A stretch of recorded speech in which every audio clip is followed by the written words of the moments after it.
termina as fotos com calma e a gente segue o jogo aqui, sem falatório. Pessoal, antes da gente dar prosseguimento à nossa mesa sobre o funk, acho que vai ser mais uma mesa muito legal, que a gente vai falar sobre como o funk tem encontrado na internet um lugar de distribuição, de criação, de exposição, já que está sofrendo um monte de censura de todos os lados. E antes disso, eu queria falar 3 coisinhas para vocês. Uma delas é quem estiver muito cansado já dessa maratona de eventos. Quem aí está cansado? Já está cansado? 2 pessoas. 2 pessoas cansadas? Nossa, isso é um epic win, né? Muito bem. Então, essas 2 pessoas cansadas podem passar ali no stand da Magazine Luiza, que tem bastante coisa para fazer. Tem carregador de celular, tem carregador de notebook, tem relaxamento, colhem lá. E a segunda coisa é, quem quiser ganhar mochila exclusiva da Campus Party, é só abrir o Twitter agora e tweetar usando a hashtag #VivoNoYouPix, falando 3 coisas que você levaria na sua mochila. Os 15 primeiros que tweetarem vão ganhar a mochila. Tweeta aí que a gente vai falar com vocês, é isso, né? E por último, eu queria fazer uma foto aqui. Na verdade, eu queria fazer um vídeo, eu queria que vocês me ajudassem. Faladinho! Ó, tá todo mundo aqui, ó. Se você quiser fazer amizade com os... Eu queria fazer um videozinho rápido com vocês aqui para subir no meu Instagram. Que eu ganhei um relógio do MacGyver, que é esse Samsung Gear, que tira foto, faz vídeos, etc. Peraí. E ele faz vídeo aqui desse reloginho, e depois manda para este grande aparelho, e eu subo no meu Instagram. O que você acha, ola? Vocês conseguem coordenar uma ola aqui, galera? Então, ó, começando desse lado, que é o lado direito de vocês, o meu esquerdo, indo para cá. Aí todo mundo faz assim com o braço, ó. Vamos fazer um primeiro ensaio, tá? Olha a ola! Beleza, acho que ficou bom. Vamos voltar para lá! Muito bem. Agora vocês fazem isso quando eu falar, só que eu vou filmar vocês com o gear, tá? Peraí. Deixa eu ligar. Vamos lá, hein? Olha a ola! Voltou! E tem mais 7 segundos de novo! Volta! Ficou ótimo, galera. Valeu. Agora eu vou subir lá no meu Instagram, vocês podem ver. Então vamos brincar? Vamos debater? Então, para falar sobre o funk e a internet, eu quero primeiro chamar... Dá para trocar aí a tela? Troca aí a tela para mim. Para nosso debate. O funk é a web, é isso aí. Vamos falar sobre como o funk está encontrando na internet um lugar de expressão, distribuição, já que no mundo real, no mundo offline, está sofrendo um monte de censura. Eu quero chamar primeiro o Júlio Ludemir, que é o nosso mediador, que é o criador do Floop e da Batalha do Passinho. Bem-vindo. No Rio você dá 2 vezes. Ai, são 2, desculpa. Não, já falam que eu tenho um puta sotaque de paulista.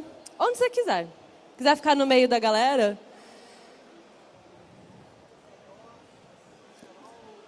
Acho que é aqui, talvez, né? Porque aí você pode apoiar na mesinha se quiser. Quero chamar o Dinho França. Cadê o Dinho? Que ontem estava aqui quebrando tudo no debate sobre preconceito.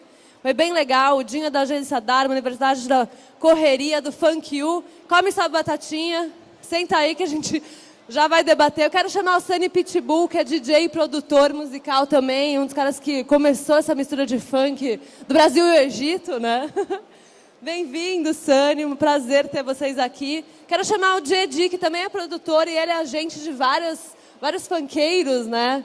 Vai contar um pouco do outro lado da história, entre eles os leleques. E para fechar a mesa, eu quero chamar o Renato Barreiros, que fez um documentário genial sobre o funk e ostentação, que é um movimento funkístico, né? Mais paulista, mas que foi, basicamente através da internet que rolou toda a disseminação, né? Desse movimento. E ontem, você não estava aqui, a gente teve a premiação do Não Salvo Ostentação Awards, que foi só funk e ostentação. Foi bem divertido. Tinha algumas outras coisas que não eram assim, mas foi bem divertido, era uma brincadeira. Mas a galera cantou, dançou e funkeou. E foi bacana. Depois você tem que conhecer o Não Salvo Ostentação Awards. E vou deixar nas mãos do Júlio. Júlio, perguntas no final ou você quer... Eu vou fazer... Bom, se tiver alguma pergunta, a gente levanta a mão e leva o microfone. Todo mundo tem microfone? Sim. Então vamos lá. Júlia, com vocês, o funk e a web. Boa tarde. Em primeiro lugar, eu gostaria de agradecer a produção do YouPix pelo convite. Nunca estive tão bem acompanhado na minha vida, tanto do ponto de vista da plateia quanto do ponto de vista que nós temos aqui a história do funk, o dia a dia. Quando a gente vai falar do funk de um momento presencial, do rap do pirão, que o Edson, acho que é Edson Santana, seu nome? Santana. Edmar Santana. Que, ao que me consta, só 2 ou 3 pessoas no mundo sabem que você é o Edmar. Tudo isso que a gente vê que explodiu, que hoje em dia está no rap, no funk de ostentação, na verdade começou com esse sujeito aqui. Ele está no primeiríssimo momento, da primeiríssima cena do funk no Rio de Janeiro. Eu sou suspeito, porque assim, tô com pouca memória agora devido à idade, mas eu acho que antes de cantar eu já ia no baile do Sunny. Acho que o Sunny ainda o Sunny é mais pré-histórico ainda. Anterior a ele. Mas assim, ele essa bomba eu passo para ele, entendeu? E assim, existe a história do baile como DJ, como animador. A gente percorreu a cidade recentemente num projeto que foi a Batalha do Passinho, e era chatésimo, porque eu ia no lugar e disse, não, aqui eu toquei não sei quantos anos, e ali no Salgueiro, e ali no Cantagalo. Ele tinha tocado em absolutamente todos os bailes do Rio de Janeiro. O formato MC não era assim... Aqui eu toquei, o formato MC era, falava, pô, eu tinha uma namorada bem aqui, né? Né, Sânia? Já passando pelas... Eu acho que eu tinha uma namorada bem aqui. E o Sunny, ainda que seja o DJ dos bailes, recentemente eu estive no Salgueiro e você esteve num baile tradicional, num baile clássico, tocando o repertório fundamental do funk. Mas você reinventou o funk, deu uma nova roupagem, principalmente uma nova roupagem, eu não sei, melódica, harmônica, instrumental, eu não sei exatamente que nome eu poderia dar. Tem a ver com o tema, web. Foi a internet que me mostrou que dá para dar uma virada nisso aqui. O Dinho tem toda uma atuação como mais ou menos um militante, um cara que entendeu o que é a pegada do funk, e a partir disso aí criou uma série de eventos e criou uma grife, e tem toda uma articulação que passa pelo universo popular em que o funk acontece. Mas eu acho que acima de tudo ele entende um espírito empreendedor que está na alma do funkeiro. Existe uma frase do MC Leonardo, por que ali só naquele teclado, só naquilo ali? É a maneira mais fácil do pobre produzir. Né? E é um... Faça você mesmo da música, e não à toa que 99% de quem produziu no campo do funk tem origem popular. E você trabalhando no campo, belíssimo filme, eu vi hoje, conhecia o fenômeno do funk de ostentação, não conhecia o seu trabalho, e que é pela primeira vez São Paulo protagonizando uma cena que ele repercute, reinventa, etc. e tal. Então estamos com a história do funk aqui. Eu de alguma forma me sinto parte disso na medida em que eu tive ali junto com o Passinho, que é uma coisa super importante. Então, assim, eu acho que a pergunta que propõe a mesa, ela já é tudo. Mas, ao mesmo tempo, eu acho que o funk é uma coisa extremamente presencial. Algumas das cenas mais emocionantes que eu vi na minha vida e que eu, de alguma forma, eu fico tentando repercuti-la na minha vida como produtor, etc. e tal, é o Festival das Galeras. E havia toda uma forma... assim, o funk, ainda que ele se realimente ali na rede, ainda que ele dê novos repertórios a partir da rede, ele não viveria se ele não fosse presencial. O leque, entende? A dança é real, entende? E, por exemplo, pegando uma cena do seu filme, aquele momento que o cara canta para 25 mil pessoas é insubstituível. Pode ter 3 milhões de acessos, pode ter 16 milhões de acessos, mas tem uma coisa presencial. Eu conversando com você algumas vezes, eu sempre aprendo muito com você. Assim, você meio que me explicou a origem da criminalização do funk e uma super falta de sensibilidade do poder público para entender a necessidade de locomoção daquelas massas humanas que presencialmente estavam no baile. Assim, fala um pouco do começo desse baile, da dificuldade desse baile, antes de a gente poder entrar ali. Acho que o funk ele é presencial, né? Antes de a gente voltar ali para o. Dia de São Gonçalo, pode me falar melhor até do que eu. O Mauá de São Gonçalo é maior que isso aqui, não é? Com certeza. Aí eu cabe o quê? Umas 5, 6 mil pessoas. Nessa Na média, época dos bailes, 4 horas da manhã, 5 mil jovens ensandecidos, com a virilidade pulsando. 4 horas da manhã, acaba o baile, abre a porta e não tem ônibus para essa garotada ir embora. O que é acontecendo? Os embates, quando parava-se um ônibus que comporta 60 pessoas, 600 queriam entrar nele. Então, as coisas vinham acontecer por causa de falta de, não de organização, por conta dos donos de equipe de som. Ia às autoridades, pedir as autorizações. Nego, tá bom, vamos ver isso aí, e não via. Não era para ser dado nessa época, dado aos bailes funks que não eram em comunidade, e sim em clubes. Essa história que o baile foi para a favela é porque ele foi proibido, né? A gente conversou e ele foi proibido nos clubes. Aí empurrou para a favela, lá encontrou o tráfico, encontrou a pobreza, mas encontrou o candomblé, encontrou a musicalidade nordestina e se transformou no tambozão. Tem um lado bom também de tudo isso aí. Mas o grande problema do funk na época era isso, era a falta de apoio do poder público. Você vai fazer fosse fazer qualquer tipo de manifestação com o funk, você não tinha apoio nenhum. Então, o dono de equipe ia lá e ele dava o jeito dele. No final não tinha transporte público para todo mundo e os problemas aconteciam. Aí no programa de televisão, que estava lá falando do assalto, estava falando do sequestro, que era uma época que no Rio de Janeiro tinha muito sequestro, e falava na saída de um baile funk, saiu briga, saiu porrada, quebraram um carro, teve depredação, já tinha black bloc naquela época, né? E enfim, as autoridades acharam melhor proibir os bailes nesses clubes. Os vizinhos também reclamavam com barulho, enfim, as pessoas queriam ter sua paz e não eram respeitadas como tal.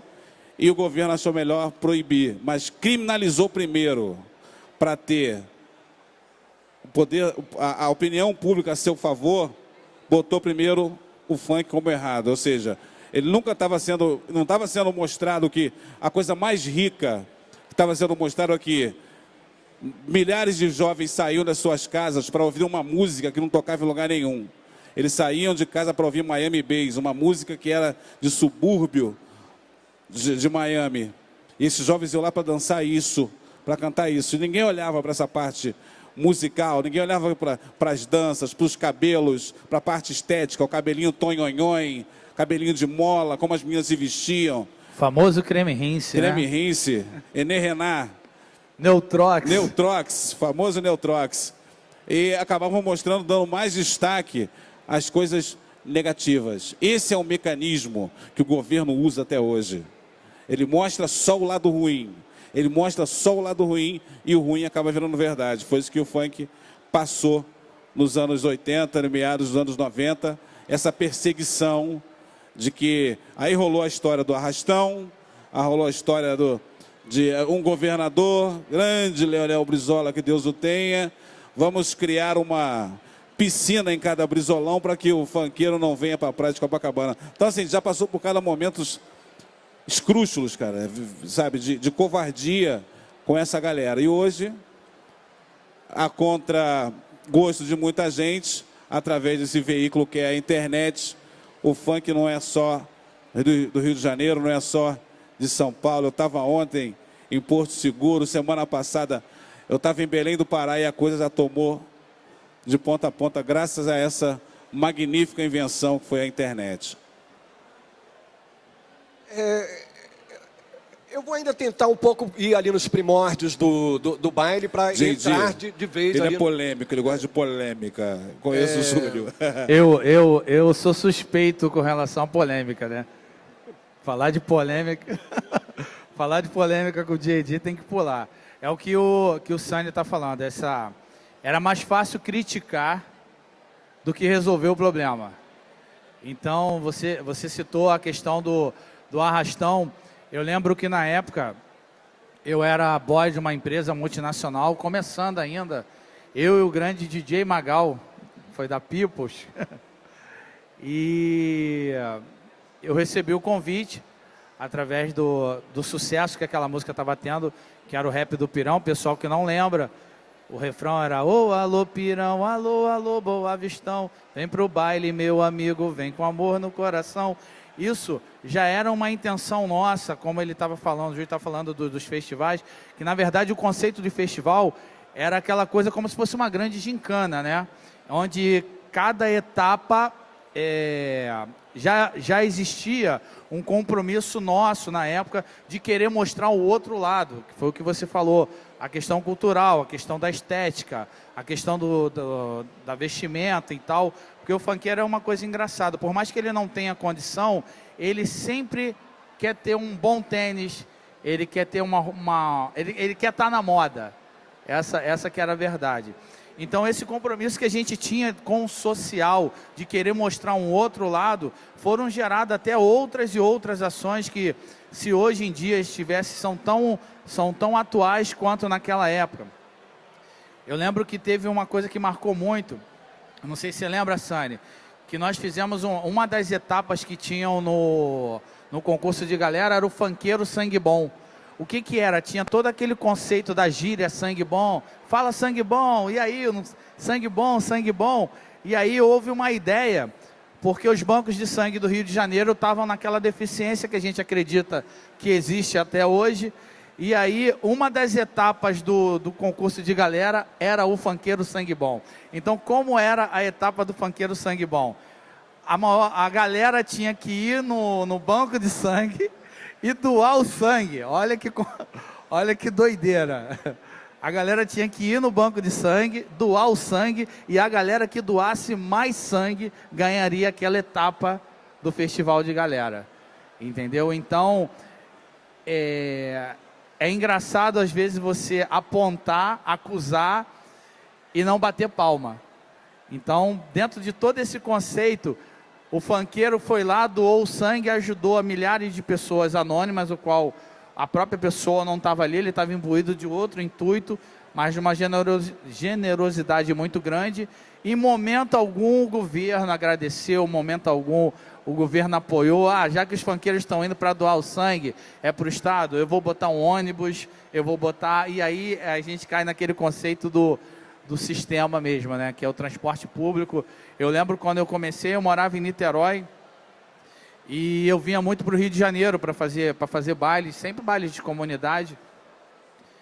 E acabava o baile e eu só tinha uma opção: saía da comunidade, Avenida Brasil, sentado no meio-fio, esperando o sereno descer para mim poder ou descer para pegar a barca, Leopoldina, e tentar atravessar para Niterói, ou então dormir na casa de um amigo. Mas são conceitos que eu acho que o funk está evoluindo dentro desse histórico, a partir dos espaços que estão sendo criados, porque o primeiro contexto de divulgação que a gente teve naquela época era vir na Uruguaiana, comprar fita Sony, né? Gravar ali, aquele deckzinho duplo, gravava e botava no Sedex. Para o DJ tocar em São Paulo, para o DJ tocar no Pará, para o DJ tocar no Recife. Hoje você pura e simplesmente, a gente está falando de web, hoje você pura e simplesmente, você termina de fazer, aperta o botão, meu irmão, vê se ficou bom. Então eu acho que tem, não só o funk, mas de uma maneira geral, a cultura de uma maneira geral ganhou muito com relação a isso. Então o funk ele está aí para protestar, ele faz parte desse conceito do protesto também, faz parte dessa mídia que está acontecendo, e através dessa coisa da internet, eu acho que tem muita coisa ainda para acontecer. Essa liberdade de expressão hoje, ela já é natural, né? Você não depende pura e simplesmente de tocar. Antigamente a gente achava assim, fulano é o mal necessário, né? Supostamente o mal necessário do funk. O que seria isso pra gente, como artista? A gente sabia que de repente não era legal assinar um contrato ou fazer alguma determinada parceria com aquela pessoa, mas a gente tinha a necessidade de fazer aquilo para acreditar num possível sucesso e daí para frente a gente tomar os nossos verdadeiros caminhos, as nossas verdadeiras intenções. Coisa que hoje você particularmente não precisa. Eu acho que hoje de 80% a 90% dos sucessos hoje que saem, que são oriundos do funk, para mim eu acho que uma média de 80% no mínimo, ele vem da internet. Então, trouxe liberdade para todo mundo, né, Sânia? Então é o mais importante para a gente, a liberdade, a real liberdade de expressão. Dinho, você que trabalha no campo do empreendedorismo, de alguma forma você tenta trazer, ao mesmo tempo que você está permanentemente dialogando com a favela, você está tentando estabelecer um diálogo entre a favela e o asfalto no campo do empreendedorismo.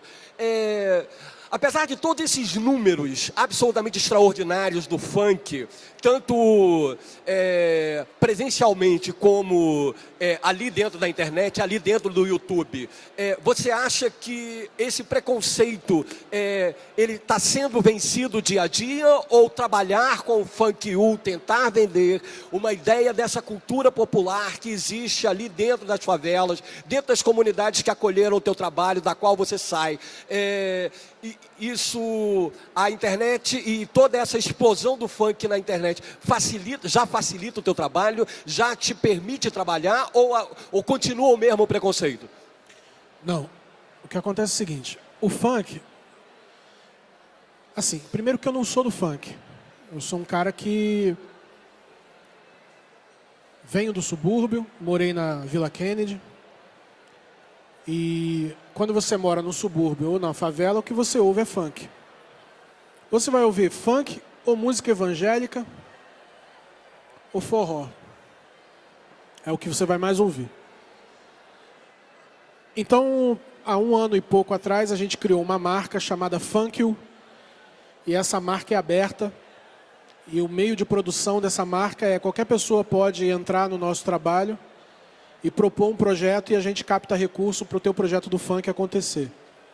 Desse 1 ano e pouco para cá, a gente começou a observar o que é o mercado do funk. E o mercado do funk, como qualquer outro mercado, tem quem ganha muito dinheiro e tem quem não ganha, como qualquer outra coisa. Mas existem referências no mercado do funk que a gente admite como sendo referências que a gente quer manter. Então, por exemplo, o Sunny, e a referência cultural que o Sunny deixa pra gente, quer dizer, o Sunny já tem quantos anos de carreira, Sunny? Tô fazendo 30. Porra, velho, isso é coisa pra... Então, assim, a referência que o cara deixa para uma cultura popular como o funk, 30 anos trabalhando ali, é coisa pra caralho. A gente observa essa trajetória dele e de outros caras e tenta reproduzir isso no nosso fazer diário. Quando a gente pega um coletivo do Passinho, quando a gente pega um coletivo de MCs, ou quando pega aquele moleque que quer fazer pela primeira vez o primeiro beat dele, a gente tenta passar para esse moleque não só a visão de como ele deve ganhar dinheiro com isso, mas também quais são as referências que ele tem que ter. E aí o que acontece é que na web os filtros são menores, né? A gente estava aqui ontem falando exatamente de preconceito. E a gente sabe que existe preconceito com o funkeiro. Apesar do funk ser consumido pela classe A e B, eu não sei quem viu o comercial aqui da Mercedes, foi Mercedes, que era um comercial de um carro com o funk do Lec Lec. Quem viu esse? Sim. Beleza. Um dia desse, um maluco chegou pra mim e falou assim, cara, aquele comercial foi do caralho. Foi do caralho. O funk chegou e virou trilha sonora para Mercedes. E aí um Dinho, outro cara... só não cortando seu raciocínio, só para o pessoal ter mais ou menos uma noção, quando ele fala dessa questão do funk, assim, a questão do leque-leque é uma história que a gente faz parte, tanto na questão de produção quanto criação. Com relação a esse comercial, ele foi ao ar 2 vezes antes dessa última, ou seja, a primeira vez que ele foi ao ar foi no ano de 2012, abril de 2012, e ele teve uma média de 100 a 110 mil visualizações. Da mesma forma, ele foi relançado em agosto, também de 2012, e manteve a mesma média. Na terceira exibição dele, já incluindo o funk, ele em um dia ele teve 3 milhões de visualizações. Então, o que o outro cara disse pra mim foi o seguinte, cara, na real, eu acho do caralho o Leque ser cenário, trilha sonora de carro de bacana, mas eu acho muito difícil um cara que tem um Mercedes abaixar o vidro para um funkeiro no meio da rua. Se parar...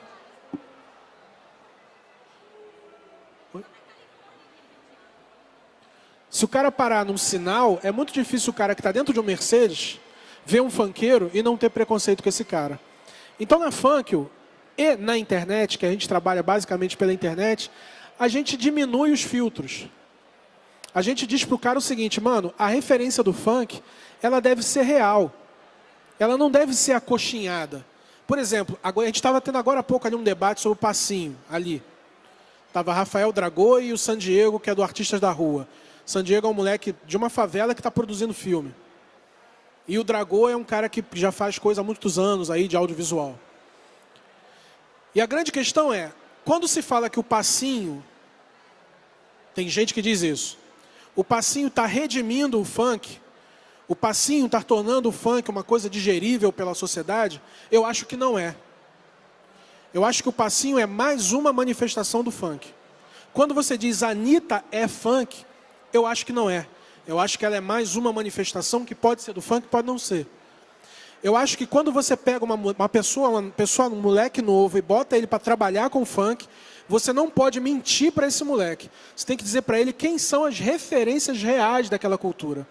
E quando você fala de referência real, parceiro, você tem que falar do que o Sunny produz, do que o Grandmaster Rafael produz, do que é produzido lá na Ostentação em São Paulo, mas também tem que falar do que aquilo que a sociedade chama de proibidão. Porque proibidão, caralho, o cara está fazendo uma narrativa real de dentro da favela. Ele aprendeu dentro da favela o que é a realidade e coloca isso dentro da linguagem que ele tem. MC Leonardo fala um negócio, ele diz assim, o moleque da favela, ele tem um vocabulário muito curto, porque a educação não chega. E o pouco dessa educação que chega, ele aplica no funk. Então, por que eu vou dizer para uma pessoa que quer conhecer o funk hoje, para ela ouvir esse cara, mas não ouvir esse cara? Ou para não ouvir o Smith, para não ouvir o Max, porque esses caras são criminosos. Porque estão fazendo apologia a crime, apologia a tráfico. E por que quando eu ouço o cara escrevendo cordel, falando de Lampião, eu acho que isso aí é poesia, é literatura? E Lampião não era criminoso igual os outros criminosos, nem o E, quem quer que fosse.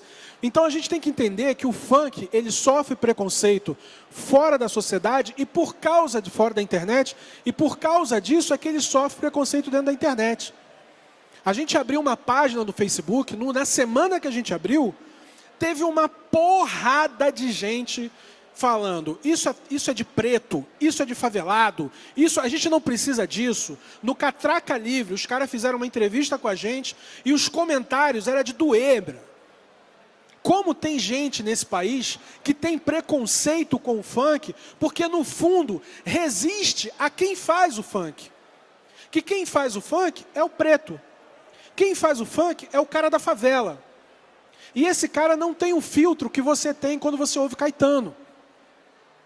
Como a gente se posiciona enquanto marca na internet, a gente não bota filtro. Meu sonho, eu posso estar falando uma grande merda, eu devo ter falado umas 30 merda aqui, então 31 agora. O meu sonho é fazer um baile da funk só com proibidão, brother. Ah, mas funk de bandido. Ah, parceiro, o meu sonho é fazer isso. Porque eu vejo cada obra como uma obra cultural, como uma narrativa real, cultural daquele momento. E aí as camisas que a gente vende, a gente faz camisa, eu trouxe 2 aqui, uma eu vou dar para o Sani, uma eu vou dar para vocês. São camisas que na produção a gente paga os nossos projetos. Paga a galera que faz o passinho, faz projetos com eles, faz projeto com quem está querendo gravar um vídeo de funk, ou um MC que está começando. Toda a nossa grana volta para a galera que está fazendo. Jim, só falando essa questão do preconceito, voltando no caso do comercial, o preconceito ele chegou a ser mais monstruoso ainda, porque todo mundo falou do ápice, dos acessos, visualizações e tal, mas uma outra empresa concorrente, fala logo o nome, a gente falou de Mercedes, a BMW, ela lançou um comercial, o qual ela tocava techno o tempo todo, você viu isso? E no final do comercial, ela fica muda e parece uma voz tipo, você queria ouvir o quê? Funk? Brother. Não, você entendeu o que eu tô falando? Então funk, é cara, muito mais louco, tipo... O funk, brother, a gente não pode querer, esse é o principal problema nosso, a gente não pode querer dizer o que é e o que não é funk. Se o cara tá falando relaxa na pica, parceiro, relaxa na pica. Isso tá dentro da narrativa, brother. Saca? Então quando a gente acha dentro do funk, mulheres dentro do funk, dentro da favela, que são feministas, por exemplo, Valesca Popozuda, respeito Valesca pra caralho, porque Valesca está dizendo, através do trabalho dela, para um monte de mulher de favela, que elas têm que se respeitar. Elas têm que se respeitar. No corpo delas, bota a mão quem elas querem. Por causa disso, a gente fez uma camisa, que é essa aqui, que vou te dar, que a gente compara Valesca e Tati Quebra-Barraco a 2 grandes feministas, que é Simone de Beauvoir e Frida. Essa aqui é pro Sani.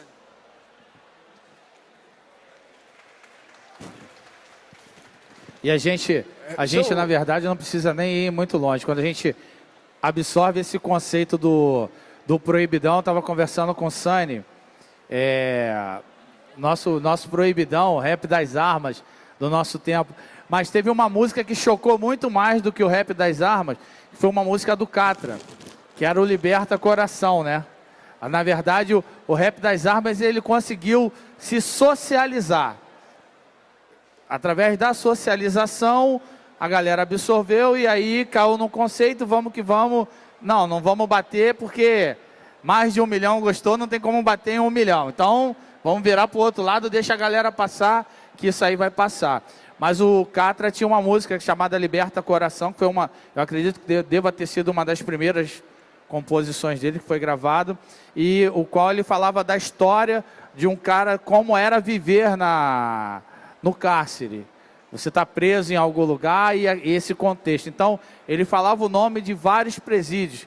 E aquilo ali, para a época, já era considerado um proibidão. Aquela realidade já era considerado um proibidão. Proibidão esse que nos dias de hoje, quando você pega um MC para falar do que você estava falando, da realidade dele, a narrativa da realidade dele, ele sofre todo esse preconceito. Em contrapartida, você pega um filme do padrão do Tropa de Elite, que ele vem falar a mesma história, bota em horário nobre e você não sofre 1/3 do problema, entendeu? Renato, no final do seu filme entra o cara do Data Popular. De alguma forma, toda a questão do funk de ostentação, ela como estética, ela é questionada também. Existe gente que chega a ridicularizar o fato de meninos pobres estarem desejando coisas absolutamente inacessíveis a ele. Mas naquela fala ali, ele está falando de uma nova classe C, e eu gosto muito que ela vem logo depois do Classe A, que é aquele funk de ostentação do Classe A, que bateu ali no meu ouvido e ficou ali muito presente.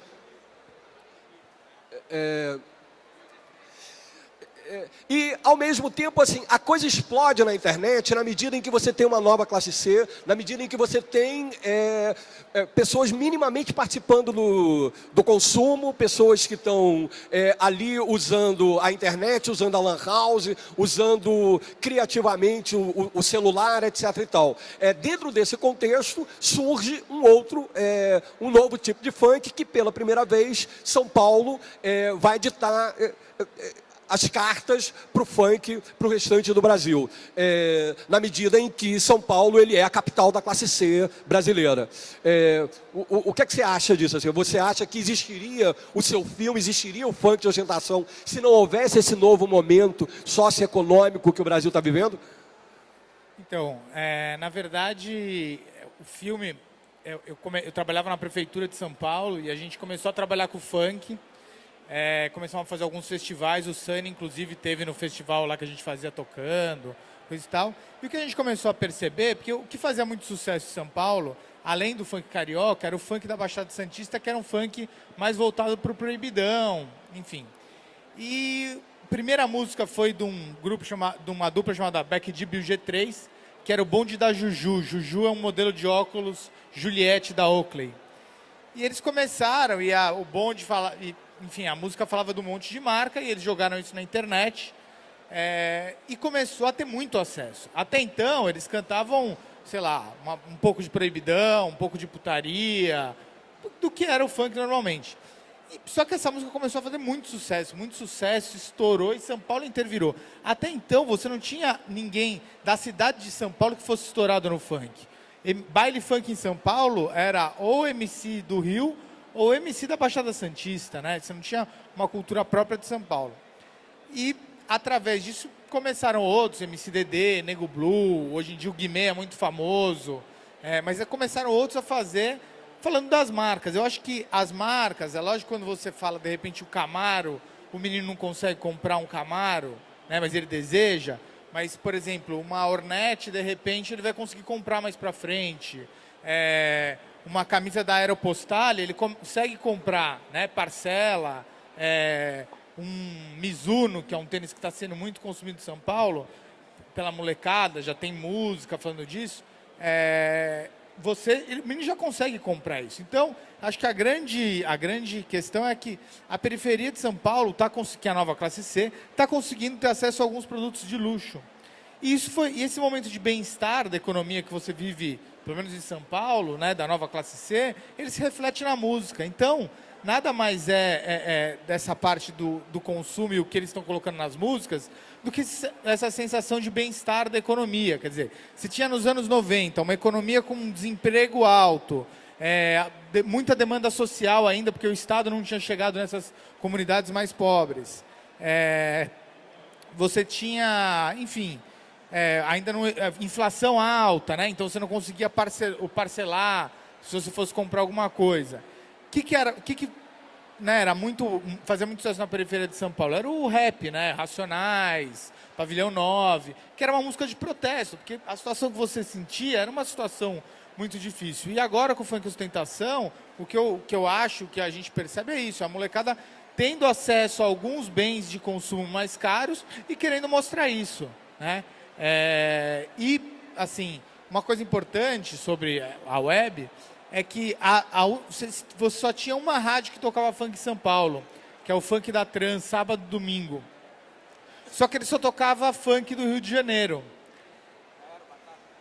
Não, ainda na época acho que era o Batata, depois foi o Zé Colmeia, né? Acho que era o Batata. Que era, inclusive, o locutor, o DJ é do Rio de Janeiro.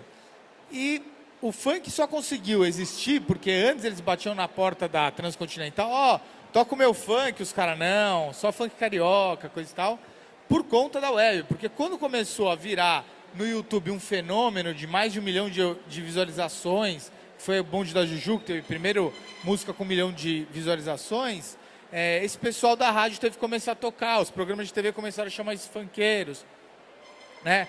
Então, eu acho que a internet ela foi muito importante para conseguir mostrar isso, para esse pessoal conseguir ter voz. Do contrário, não teriam, né?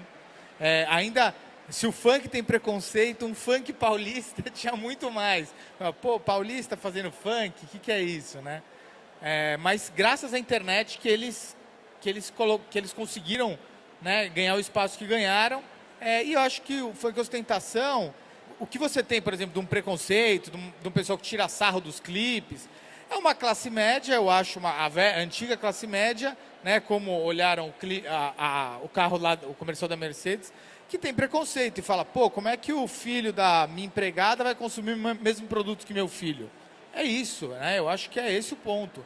Então, você tem o preconceito. Pô, até outro dia só eu usava camisa polo. Ele né? só teria, anteriormente, ele só teria a opção de ou ele é bandido ou ele vai jogar bola, agora ele já tem a opção de ser MC, né? Não, eu acho que tem isso, quer dizer, como é que esse moleque tá usando um Nike, entendeu? Não pode, né? Mas você teve, com essa melhora da economia em São Paulo, você teve muito... a gente estava na mesa passada aqui, eu estava escutando o pessoal falando do momento agora que você tem desemprego muito baixo, né? Então isso refletiu. Antes você tinha uma pessoa empregada por família, hoje você tem 5 pessoas, mesmo que o salário não seja alto, mas gerou um aumento na renda da família muito grande. E eles estão podendo comprar. Então, de repente, os meninos juntam em 5, 6, vão num baile, compram uma garrafa de Red Label, de uísque. Pô, o moleque nunca imaginou que ia poder tomar uísque num baile, né? Então eu acho que esse novo momento do Brasil, o reflexo dele é basicamente o funk ostentação. Uma coisa, Júlio, que, assim, todo esse tempo, o Renato acabou de falar, na época que o Brasil estava em crise, era o rap que ia lá e falava, o funk do Rio não, foi mais a coisa da praia, a coisa da festa e tal. Porque a gente faz uma analogia, vê assim, cronologicamente falando, e mostra, isso é real, o funk é o espelho da sociedade. Quando a sociedade está bem, o funk está bem. Se o funk hoje não fala mais, sobe no murro e dá tiro no caveirão, e ele está falando da marca de roupa, é porque ele está vendo que a galera da rua dele está podendo comprar também. Claro que ele é igual o nome ostentação. Eu tenho certeza que não foi um funkeiro que deu. Foi o mesmo que deu o nome de proibidão. Isso aí foi a mídia. Só que o ostentação é legal, o proibidão não era. O proibidão é meio que perseguição. E o ostentação é ouro, mulheres, via helicóptero, tanque de guerra, agora os estão botando nos clipes, enfim. Eles estão ostentando, estão mostrando exatamente esse poder econômico que a classe C, e não porque não a D também, de poder comprar alguma coisa, né? 5 jovens trabalhando numa casa, pode comprar uma televisão de LED 3D. Um só ele não conseguiria. O pai trabalhando, ele não conseguiria sustentar todos os filhos. Mas o pai trabalha, a mãe trabalha, um filho trabalha, o outro trabalha, vamos comprar uma televisão melhor para nossa casa. E isso acaba refletindo na música. O funk é nada mais, nada menos do que o espelho. O rap da felicidade, eu só quero é ser feliz. Que todo mundo vê e encara isso como um poema. O rap da felicidade é um grito de socorro. Para aquela época, o rap da felicidade estava pedindo socorro. Seu doutor, me ajuda. Os meus filhos querem brincar na praça. E as pessoas estão lá trocando tiro. Polícia e bandido. Então tem muito disso. O funk ele é só o espelho, cara. O espelho da sociedade. Hoje está mais assexuada, está falando mais de sexo. Os programas de televisão estão falando mais de sexo. Por que o funk não ia falar de sexo? Então isso tudo é esse preconceito que a gente vai colocando na criança desde pequenininho. Sabe aquela piada que todo português é burro, que a gente conta para a criança? A criança cresce achando que isso é verdade. Então assim, acontece muito que esse preconceito que foi colocado nas pessoas de tempos em tempos, ele é realimentado na hora que uma marca coloca, uma Mercedes coloca um som de funk, a outra marca concorrente bota uma outra música, não, isso aí eu não quero. Sabe? Então, assim, são essas coisas que a gente tem que prestar muita atenção. E o mais importante disso tudo é que o funk vai transitando, permeando por todos esses caminhos, e o funk não está nem aí, cara. O funkeiro não está nem aí. Ele quer, sim, poder comprar um tênis, ele quer melhorar de vida, ele quer poder pagar as contas dele, conseguir colocar o filho para ter. Qualquer pai de família, hoje ele fala, pô, eu quero dar para o meu filho o que eu não tive. O funkeiro também quer isso. E a música, é o caminho que dá. E a mídia abre espaço. Os MCs hoje que cantam esse estilo ostentação, eles estão explodindo por quê? É o funk que mais tem espaço na grade dos programas de televisão. Eu vi o Guimê no Serginho Grossman. Não se espanta se você vê o Guimê sentado com o Jô Soares daqui a pouco. Aí o garoto lá na comunidade falou, pô, vou cantar isso aí também, e foi pra lá. Modéstia à parte falando, eu particularmente fui um dos primeiros, se não o primeiro, a fazer uma entrevista com o Jô Soares. Então a gente fala que você falar de funk hoje é muito mais fácil, né? Do que você voltar 20 anos atrás e pensar que o Jô Soares estava entrevistando supostamente um MC. Eu lembro que na questão, eu fui feliz da vida, tipo, acreditando naquilo ali. Cheguei lá, na verdade, eu fui só para defender os funkeiros do arrastão que tinha sido feito em Copacabana. A pauta era outra, não era música. Eu fui de boi de piranha, entendeu? A pauta não era música. Precisava de um Tiradentes e o Tiradentes era o J.D. Porque naquele momento era a música que tocava e era a referência musical que eles tinham. Por mais que ele falasse, pô, isso aí é legal, isso aí, de repente, eu até deixo meu filho ouvir, mas não era aquela coisa que era 100% aceita. E eu lembro que a pergunta foi, para finalizar, a pergunta foi o seguinte, você acredita que foram os funkeiros que fizeram aquele arrastão em Copacabana? Isso aí era ponto para a questão. A única coisa que eu respondi foi que é uma frase que a gente até eternizou ela, que as pessoas elas não devem ser julgadas pelo seu gosto musical, e sim pelas suas atitudes. Foi quando eu perguntei, por conhecimento do gosto musical dele, eu perguntei da mesma forma, se o PC Farias gostasse de blues, todo mundo que gostasse de blues seria 7-1. Aí ele só me respondeu, não, PC Farias não gosta de blues. Verdade. Entendeu? Tá com problema de horário já? Desculpa, eu não... Perguntas? Abre pra plateia. Adoro. Podem me metralhar. Estou Oi. acostumado. Só uma licencinha aqui. Qual o seu nome e a sua pergunta para quem ou para a mesa inteira? Para a mesa inteira, eu sou a Mariana. A gente sabe que tem muito o preconceito do lado de fora com o funk. Mas dentro do funk, o funk ostentação, com o funk fruta, tem preconceito entre o funk? Não. Não. Entre a gente, não. Eu acho que o funk é o único estilo musical que nós tínhamos um ídolo que era homossexual, né? A Lacraia era um ícone nosso. Assim, o funkeiro, ele é o que mais sofre, é o que menos bate. Enquanto a mídia toda estava falando que o funk era violento, o funk estava lá cantando a paz. Vem pro baile com amor no coração, não é isso? Mas no caso, isso não era uma sátira, uma forma de atacar de uma forma divertida? A Lacraia todo mundo gostava, era engraçado, mas será que isso não agredia de certa forma Se a Lacraia fosse roqueira, ela ia ter o destaque que ela teria? Não sei. Então. Eu particularmente acredito que não, que a história se repete. Mais uma vez é uma manifestação cultural. Entendeu? Foi justamente o que você falou. Independente do gosto musical, que ali era onde ela se sentia bem e continuava se expressando. E não existia o preconceito. Você acabou... É verdade. Entre os grupos... Eu já presenciei... Esses dias eu fiz um programa com o Serginho e a gente estava comentando. Eu estava comentando... Eu sou o atual agente dos Lelex. E a gente eu estava passando o que o Dinho estava falando, eu estava passando a referência porque o Serginho ficou no mesmo camarim que a gente. E era muito ruim o Serginho entrar e os meninos não terem ciência do que era o Serginho pro funk. Eu fui gravar um programa de televisão e eu falei, ó, quem tá vindo aqui é fulano de tal.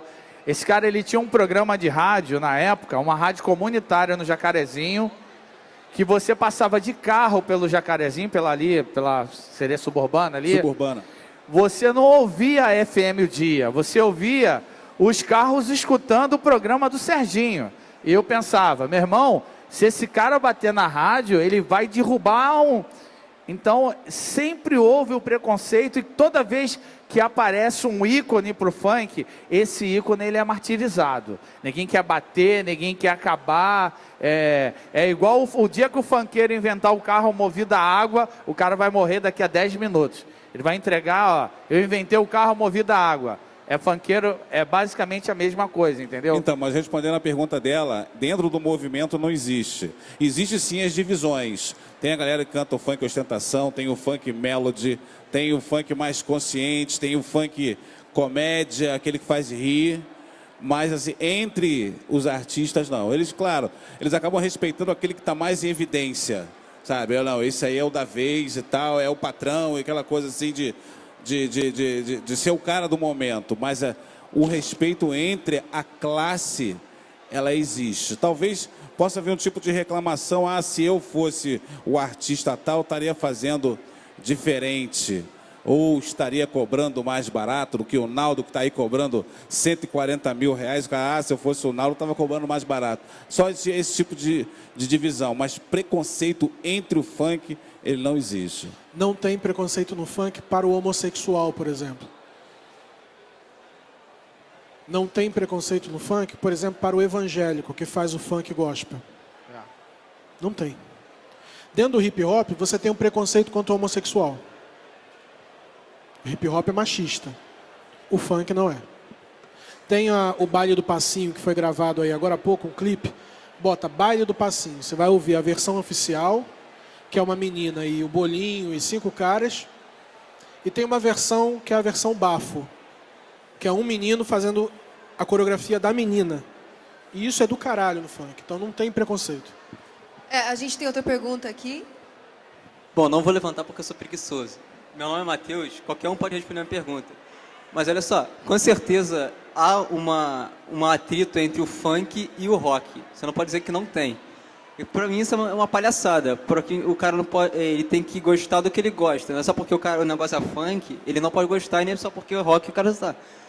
Os funkeiros consideram o roqueiro satanistas, com certeza, e os roqueiros consideram os funkeiros favelados, pobres, classe baixa. Com certeza isso acontece. Para mim isso é uma palhaçada, isso não teria que acontecer. Eu queria saber a opinião de vocês sobre isso. O Sunny já remixou aí Nirvana com funk. Eu acho que isso aí é uma coisa mais de adolescente. Tem alguns fãs adolescentes que... Mas pouca... Né? Sunny, passa pra ele umas músicas suas. Eu tenho 44 anos. Todos os meus amigos da minha mesma faixa etária que gostam de rock, eles ouviam rock por causa do pai, por causa de um tio. E todos os caras da minha idade que gostam de funk... Eles aprenderam a ouvir funk com os mais velhos. Então tinha muito essa coisa do mais velho ouvir música e o filho falar, pô, eu gosto dessa banda aí que meu pai gosta. É igual o time de futebol. Só a minha filha que é botafoguense, numa casa que só tem flamenguista. Mas é por causa do quê? Por causa do avô, né? Mas enfim, a gente não vê o funkeiro, é esse tipo de coisa que a gente tem que trabalhar. O ser humano, não é o funk que tem que trabalhar, é você próprio. Mas quando você fala, não, todo funkeiro acha que o roqueiro é satânico e tal. A gente não tem nem tempo para isso, mas o ser humano, ele precisa se trabalhar. Eu vi há 10 dias atrás, na Ana Maria Braga, várias crianças e colocaram várias bonecas em cima de uma mesa, boneca loura, boneca preta, boneca ruiva. Aí perguntavam para as crianças qual é a mais bonitinha. Era a loira. Qual é a boneca que tem cara de princesa? É a loura. Crianças negras escolhendo sabe, existe isso ainda. O funk acaba refletindo, né? É toda essa síntese, toda essa mistura e carrega esse negócio de preto, de ruim, de sujo. Todo funkeiro é flamenguista, sabe, mano? E eu sou flamenguista, desculpa. Também sou. Os que não são. 2. 4. Tem mais uma pergunta aqui. Sim. Olá, meu nome é Douglas. Queria fazer uma pergunta, enfim, espero não ser muito clichê, é impossível porque a pergunta é clichê, mas eu cansei, na verdade, de ver a classe média fadigada no Facebook reclamando do efeito Beyoncé dançando o passinho no final do Rock in Rio. E várias críticas, tanto dessa classe média fadigada, quanto do pessoal do funk mesmo, alguns amigos, inclusive, alguns defendendo, falando que trouxe visibilidade, outros reclamando que só porque ela é a Beyoncé, agora todo mundo acha o passinho legal, enfim, que conheceu, quem é de fora do Rio, principalmente conheceu por meio disso, ou então que, enfim, tomou uma dimensão maior do que já tinha, que era uma música já famosa na internet. Eu queria que o Jed, que eu acho que é a pessoa que mais pode dizer como que foi isso, que vocês sabiam que ia ter essa apresentação, isso aconteceu do nada, como vocês receberam e como que os outros colegas também receberam isso e como que vocês avaliam isso de uma forma geral. Isso aí foi tão engraçado quanto o Neymar dançava. Você foi um dos primeiros que no meu conceito falou certo, né? Que o pessoal sempre ligava e falava, a Beyoncé cantou o Alelec. Não, a Beyoncé dançou o Alelec, na verdade. Quando o Neymar chegou a dançar a música, a gente já tinha uma média de 16 milhões de acessos. Ou seja, já era uma coisa considerada, entre aspas, sucesso. Então, quando a gente fala dessa questão da web, foi uma música que não tocou em rádio nenhuma e era sucesso. E esse conceito de rádio pra gente era engraçado, porque no segundo estágio, que eu sabia que isso a gente não estava trabalhando o momento, a gente estava trabalhando uma carreira. Então eu sabia que eu ia ter necessidade de gerar parcerias futuras com as rádios, para que num segundo estágio, numa segunda música, a gente já tivesse um caminho, um link mais direto com o pessoal de rádio para poder tocar. Tanto é que a gente já levou a segunda música e a música não toca em lugar nenhum. Hoje a gente está com uma música de trabalho chamada Que é isso, Leleque?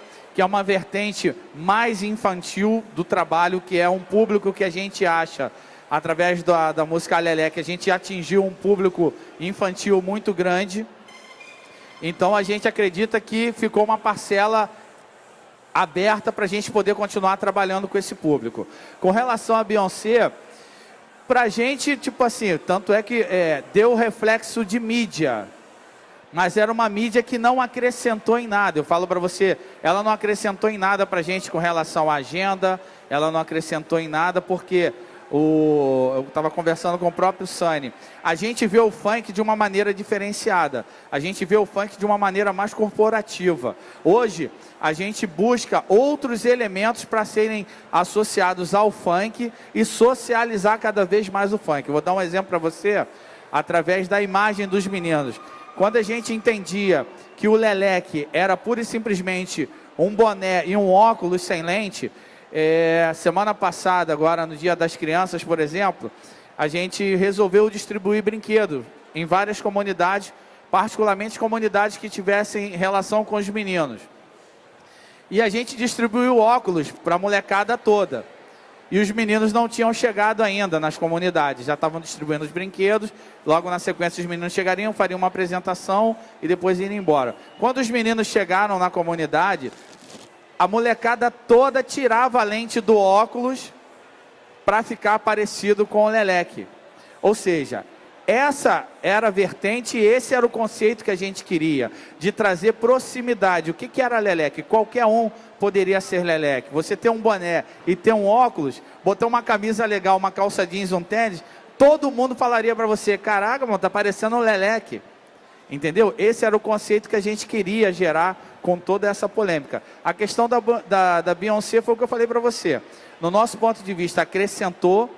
Lá fora, a música, particularmente, a gente já estava desenvolvendo através de parcerias e contatos com DJs, outras pessoas, nossos amigos lá fora. Então, era um caminho que ia, no nosso entendimento, ela iria chegar. Porém, ela se antecipou. Quando as pessoas perguntam assim, você acredita, você esperava que essa música ia fazer o sucesso que fez? Eu falo para as pessoas o seguinte, eu sempre acredito, senão eu não faria. Entendeu? Você pura e simplesmente fazer e não acreditar no que você faz, eu acho que é melhor a gente não fazer, né? Entendeu? Então, o que vai acontecer está na mão de Deus. Agora, que a internet para mim hoje é tudo, YouTube, Facebook, Isso para mim é tudo. Isso é o que eu vou apertar sempre o botão. Didi, eu essa... acredito que foi a internet que fez com que a Beyoncé enxergasse o Leleque e falasse: eu quero homenagear essa cidade do Rio de Janeiro. Eu vou com dançar certeza. a música que eles gostam. Eu queria saber uma coisa, Didi. Eu queria saber uma coisa, é o seguinte: você falou classe média. Mano, com todo respeito, que classe média, brother? A classe média que quando entra um preto no avião ela fica incomodada? A classe média que autoriza o Estado a entrar com um caveirão e matar 13 pessoas dentro da maré? A classe média queria que a Beyoncé fizesse o quê? Cantasse Clarice Falcão? Tomar no rego, velho. Se for da classe média, parceiro. A classe média tem inveja da favela. A classe média queria ter a bunda da favelada. A classe média queria ter o abdômen do favelado. A classe média tem inveja da favela. Desculpa, essa é a minha leitura. Desculpa interromper, se puder partir para as considerações finais, nosso tempo acabou, a gente não pode atrasar a próxima palestra. E desculpa, plateia, a gente não pode também mais fazer pergunta, mas a galera está aqui para conversar também depois, né? Com certeza. Certo? Com certeza. Obrigada. Camisa da funk aqui, da feminista aqui, quem vai? Tem que usar, vou jogar, hein? Oi. Só para concluir, a Beyoncé, e como qualquer outro gringo que vem ao Brasil e quer ouvir essa música, hoje ele não nem vem mais atrás do samba, ele vem atrás do funk, vem atrás dos bailes de comunidade. Eles até escutaram falar em algum momento que essa música vinha de um lugar onde tem pobreza, onde tem violência e tal, mas o que eles enxergam é a arte, e é isso que é mais importante. E só pegando a contramão, a questão, o pessoal sempre comenta a respeito do vídeo. O vídeo do passinho do volante, na verdade, ele foi gravado num tablet Galaxy, Samsung, onde existia essa questão muito forte da ostentação de São Paulo, e a gente estava todo dentro de um contexto eleitoral. Então eu falei assim, pô, não tem condição de botar um carro daquele, eu não quero pegar esse caminho. E ao visitar a comunidade, eu percebi que a gente continuava com os mesmos problemas antigos, onde a gente tinha várias casinhas de bomba, porque na comunidade não tinha água, do ladinho da parede das casas continuavam as mesmas valas negras de 20, 30 anos atrás, e a gente achando que aquilo ali, porque as pessoas elas se afastam muito do problema, ninguém quer resolver, entendeu? Então eu falei assim, pô, tá na hora de mostrar aquele carro que foi roubado, foi colocado dentro da comunidade e aí não tinha mais o que fazer, tacaram fogo no carro e quando foi ver o carro acabou virando um parque de diversão. Por quê? Não tem um balanço, não tem um escorrego, então a mulher que brinca dentro da Kombi que foi roubada. Entendeu? Então, o contexto do passinho do volante, na verdade, ele era um protesto. A gente queria mostrar aquela realidade, ia mostrar a realidade da favela. Então, eu acho que foi isso que espantou, essa contramão da ostentação com relação ao que não tinha que ostentar, porque não tinha como ostentar. A realidade era aquela dali. Eu acho que foi isso que realmente chocou o público de uma maneira geral. Bom, gente, obrigado pela atenção, obrigado Dinho, obrigado Sani, obrigado Didi, obrigado Renato, obrigado a vocês, obrigado Yupix, e é nóis. Beijo, valeu rapaziada.